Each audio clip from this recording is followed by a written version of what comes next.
What's up, YouTube? It's your girl, Never Teenage Girl, and welcome to my booktube. On today's episode, we'll be doing a mini book review on one of my 5-star reads, The Unlikely Protector. Now, I found this book by accident, but it really was a great book. So sit back, relax, and let's get into today's video. This book follows Valerie, who is your typical girl boss. Yes, ma'am. And she has worked super hard and she's on the verge of getting a promotion. But she has competition at work. In the midst of all the hustle and bustle, she gets a call from back home saying that her father is dying and she needs to come. So she gets home, she talks with her father, yada yada yada. Father dies.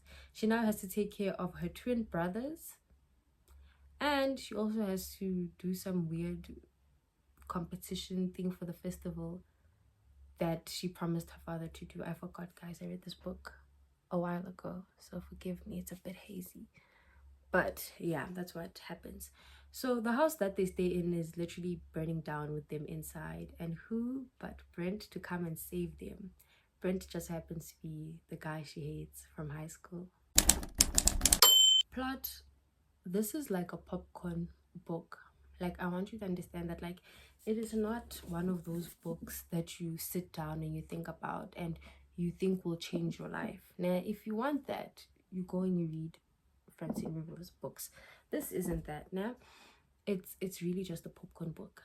Like, it's a Christian books and I love the elements that are in it, but it won't change your life. You know, it's just a popcorn book. You read it like to be heart like, oh, and then you move on with your life.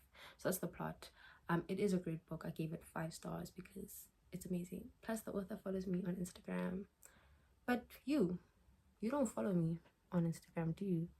Why? It's right there. You can just open your app. Go follow me. Yes. Join the RTBL fam. Also on TikTok, you know, I make funny videos. Like, yeah, on TikTok. Yeah, thanks. Yeah. What I didn't like about the book, right?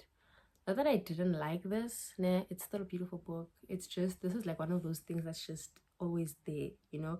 The book is a bit predictable. Like, it follows every single pattern of your typical romance book. So it's very predictable. So you're able to tell, like, what's going to happen, what's coming next at any given moment of the time. But then there are two moments when the author like has you in a chokehold and you think like, oh my word, is that gonna happen? Right? Is that? And then it doesn't happen. So you're like, I'm happy that those things didn't happen because it was gonna lead like to another big miscommunication trope for like no reason, but they didn't happen. So like, yeah, but other than that, the book is very predictable.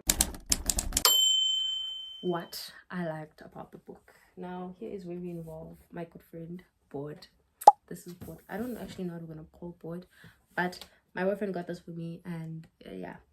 So basically, I'm gonna touch about aspects about these characters that I liked in the book. I didn't want to do like a whole length thing, and I know I'm not explaining anything about the book because I just want you to go and read the book, so I don't want to spoil anything for you. But yeah, I had to really like look deep into this book to get these. So also you go look deep in this book to get your own conclusions. So talking about Brent, one thing that I liked about him is how genuine he is. Like, he genuinely wants forgiveness from Val, and he does whatever he can to get that forgiveness. And he doesn't force her. He doesn't feel this need of like, I saved your brother, I did XYZ, so you have to forgive me. Everything he does from a genuine place. Like, he helps her whether or not she will forgive her. And another thing is, he's loyal, guys. He's loyal to the T, because he stands up for Val. Like, behind, like, Val doesn't even, like, there's so many things that Brent does that Val doesn't know that he is doing behind the scenes. So he's a genuine guy, guys. He's genuine. Like, yeah. Number 2, redemption. Looking at how Brent behaved in high school, because he was like part of the gang that bullied Val and so on and so forth. Now he has changed. He is no longer that immature quarterback, you know, your typical quarterback groupie guy. Now he has genuinely changed. And and I don't want to touch on that too much because it's one of the things I'm going to mention here, but he really has changed. And I feel like how the book begins is a setup of his redemption story. So don't take that for like, don't take that for granted is what I want to say. And then letting go of pride, guys. Letting go of pride kills. So one thing about Brent is he was that quarterback guy, you know, that hotshot guy in high school, and then life took a turn, and then he literally had to learn, change his life, reevaluate his life, and give his life to God, and he had to let go of a lot of the pride that he was carrying. Okay, number one, inner struggle, and it ties in with the forgiveness. Valerie, I feel like we don't understand like the first time I read this book, I feel like it's not like in your face why Valerie struggles to forgive Brent. Yeah, like Brent, like Valerie helped Brent with his homework. They were very good friends when they were in primary, of course. And now that they're in high school, Brent literally goes and he's part of the gang that bullies her, and he doesn't say anything to like Kuza, his friends, whatever. Like from he doesn't say anything to Kuza, his friends, and they continue to bully Valerie. And he then proceeds to fall in love with the person who does the worst thing to Val. So the inner struggle there is like so deep in you. And when you read the book, it's like, why doesn't Valerie just forgive him and move on? But you have to understand that these people, they go way back. It's way back than just the bullying. It's I used to come to your house and help you with your homework, and you couldn't stand up for me to your friend who's bullying me in front of you, type thing. And it's so deep, guys. And I just don't overlook it when you see it. Like, don't overlook like why it's hard for her to forgive Brent. And another thing there about the inner struggle and the forgiveness, these two that are together, is that it also like she also has to look deep in herself and like, can I trust this person again? Yes, he's doing all these nice and good things for me, but can I trust him? Oof, it's beautiful, guys. It really is beautiful. Please go read this book. I'm trying my best not to spoil it, but please go and read this book. The last one I want to touch on is ambition, and this is what literally motivated me to make this video. Like I said in the beginning, she's like this girl boss. She has her whole life figured out and whatever. Now she has to make the choice between staying to take care of her younger brothers or going back to work, and that's tough because she literally has worked and she's planned and she's prayed for this her whole life, and now she has to make that decision of should I stay or should I go? Oh, and guys, she does the most beautiful things. I'm so sorry, that was a spoiler. I am so sorry, that was a spoiler. But in her, God is so beautiful, and I feel like that's what I want to talk about a bit. Like, we don't know the plans. My phone switched off, but basically what I was going to say is that we can make plans for ourselves, né? But at the end of the day, it's God's choice to establish those plans. And I want us to be okay with knowing that full submission to God, and God says we should submit to him.